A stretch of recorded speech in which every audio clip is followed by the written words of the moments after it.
Assalamualaikum dan salam sejahtera. Saya Umar Anis binti Abdul Rahman. Jadi hari ini saya akan menerangkan kepada anda tentang bilik darjah yang tidak berkesan dan juga kesan-kesannya.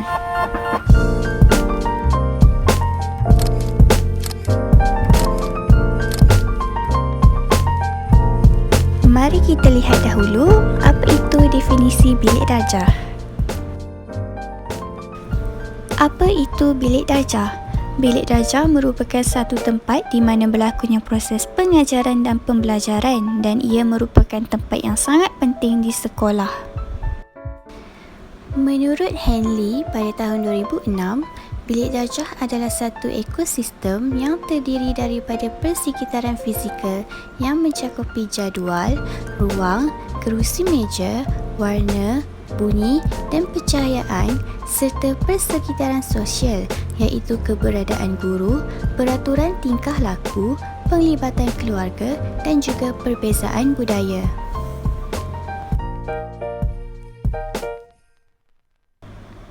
Bilik darjah tidak semata-mata merupakan ruang untuk proses pengajaran dan pembelajaran, tetapi ia juga mencakupi ruang bagi pelajar dan guru untuk berinteraksi antara satu sama lain. Menurut Leonard dan Karen pada tahun 1996, bilik darjah merupakan medan pertempuran bagi seseorang yang bergelar guru. Bilik darjah yang tidak berkesan pula bermaksud bilik darjah yang tidak mempunyai pengurusan yang baik dan cekap. Terdapat beberapa jenis ataupun ciri bilik darjah yang tidak berkesan. Jenis ataupun ciri kelas yang tidak berkesan dapat dilihat daripada beberapa aspek. Antaranya ialah aspek fizikal dan juga aspek psikososial.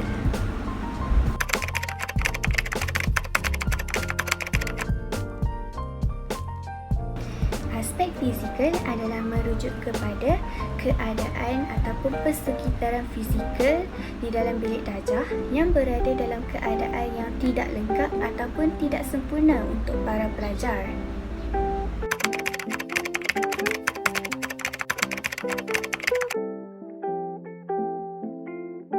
Dari segi psikososial pula, bilik darjah yang tidak berkesan akan wujud sekiranya tiada hubungan antara keperluan emosi individu dengan persekitaran sosialnya. Seterusnya, kita lihat kepada jenis bilik darjah yang tidak berkesan dari segi aspek fizikal.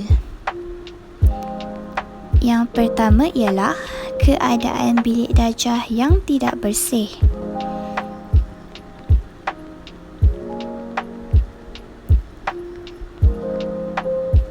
Menurut Misnah pada tahun 2010, masalah kebersihan bilik darjah sering kali berlaku. Pelajar sering membiarkan sampah sarap tanpa diurus dan pelajar yang telah ditugaskan untuk melakukan pembersihan kelas tidak menjalankan tanggungjawab dengan sebaiknya.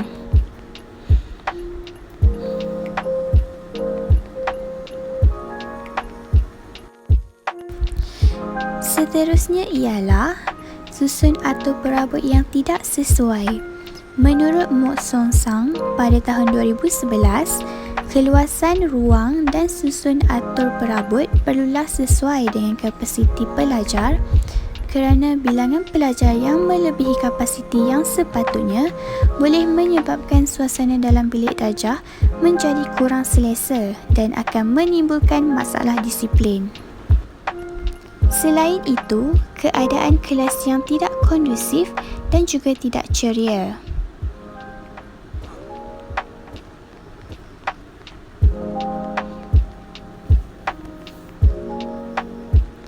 Bilik darjah yang tidak ceria tidak dapat menarik minat pelajar untuk berada di dalam kelas sepanjang proses pengajaran dan pembelajaran berlangsung.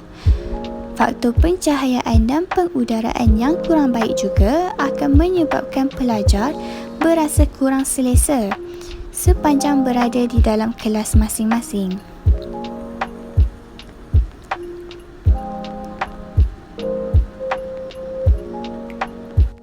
Akhir sekali ialah penyusunan tempat duduk pelajar yang tidak sesuai.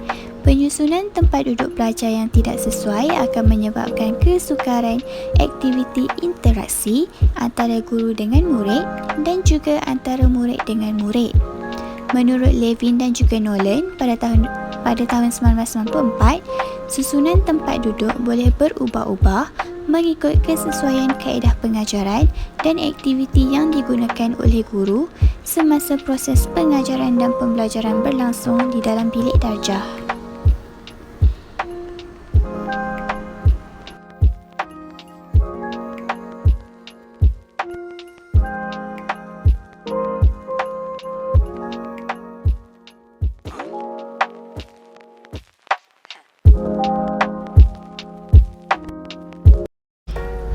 Seterusnya, mari kita lihat kepada jenis bilik darjah yang tidak berkesan dari segi aspek psikososial.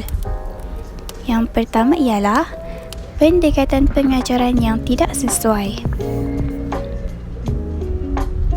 Pendekatan pengajaran yang tidak sesuai menyebabkan objektif pengajaran sukar untuk dicapai. Pendekatan pengajaran guru perlulah mengambil kira keperluan murid, perkembangan kognitif dan juga gaya pembelajaran pelajar yang berbeza-beza. Seterusnya ialah gaya kepimpinan guru. Gaya kepimpinan guru yang kurang sesuai akan menyebabkan wujudnya bilik darjah yang tidak berkesan. Sebagai contoh, gaya kepimpinan yang kurang sesuai untuk dipraktikkan oleh guru ialah gaya kepimpinan authoritarian dan juga laissez-faire.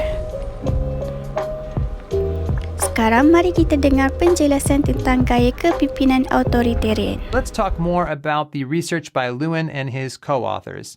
These authors did experiments leading groups of 10-year-olds, in fact, and to me, it's interesting that this research started with a teacher-student dynamic. If you think of the various teachers that you have had over your life, it's possible that some of them had an autocratic style. The children were put into a number of small groups, and they were asked to perform various tasks like making theatrical masks, painting murals, carving soap, and making model airplanes.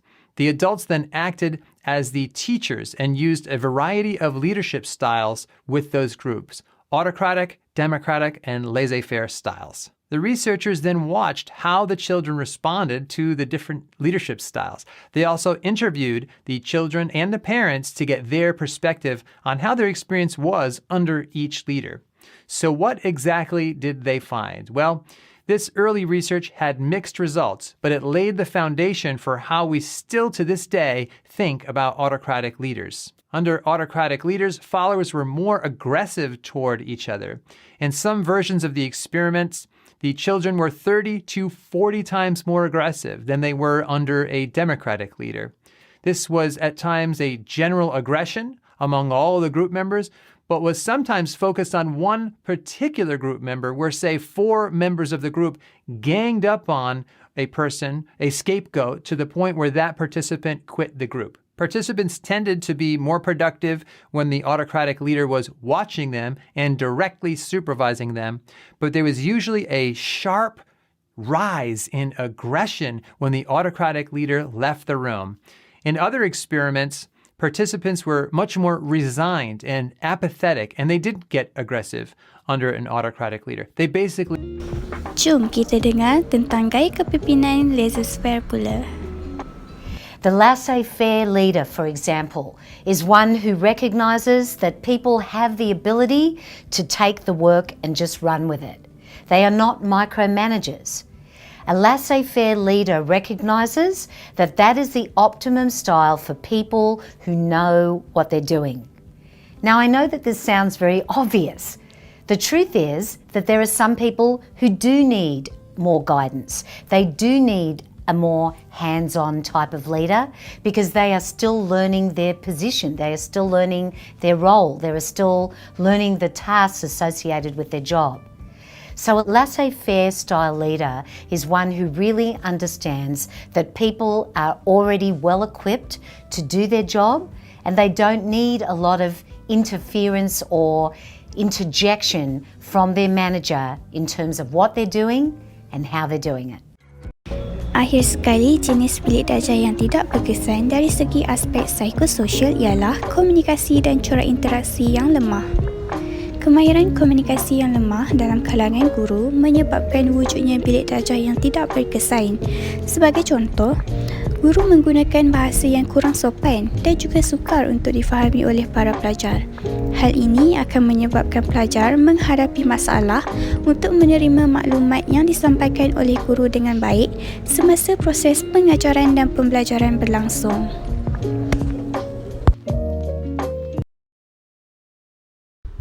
Bilik darjah yang tidak berkesan banyak memberi implikasi negatif terhadap pengajaran dan pembelajaran di dalam kelas.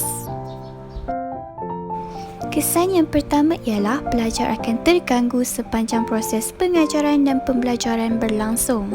Sebagai contoh, mereka tidak dapat menumpukan perhatian sepenuhnya disebabkan oleh gangguan persekitaran. Seterusnya, pelajar berasa kurang bermotivasi dan tidak berminat untuk belajar di dalam kelas disebabkan oleh keadaan kelas yang tidak ceria. Mereka lebih suka untuk meluangkan masa di dalam kelas dengan aktiviti tidur berbanding melibatkan diri mereka dalam proses pengajaran dan pembelajaran di dalam kelas. Terdapat juga sesetengah pelajar yang sanggup untuk ponting sekolah kerana tidak berminat untuk masuk ke dalam kelas. Hal ini telah menyebabkan berlakunya peningkatan gejala ponting dalam kalangan pelajar sekolah.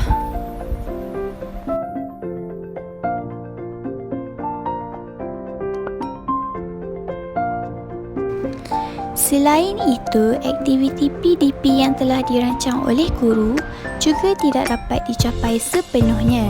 Hal ini disebabkan oleh gangguan yang dihadapi semasa proses pengajaran dan pembelajaran berlangsung.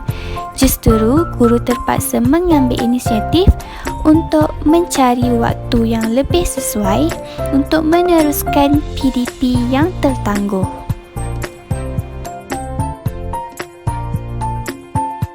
Di samping itu, jika jumlah pelajar di dalam satu kelas adalah terlampau ramai, maka pelajar tidak mempunyai ruang yang cukup untuk berinteraksi dengan guru. Jumlah pelajar yang ramai akan menyebabkan guru tidak dapat mengawal kelasnya dengan baik disebabkan oleh guru tidak mampu untuk melayan kerana setiap pelajar di dalam kelasnya. Masalah interaksi juga mungkin boleh berlaku disebabkan oleh suasana kelas yang bising dan tidak terkawal.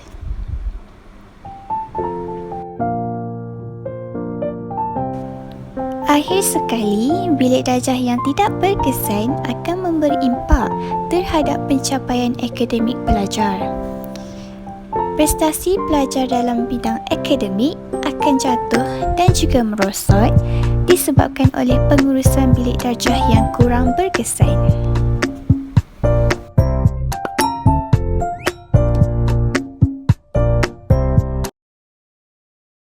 Secara kesimpulannya, pengurusan bilik darjah yang berkesan adalah sangat penting supaya objektif pengajaran dan pembelajaran dapat dicapai sepenuhnya oleh guru.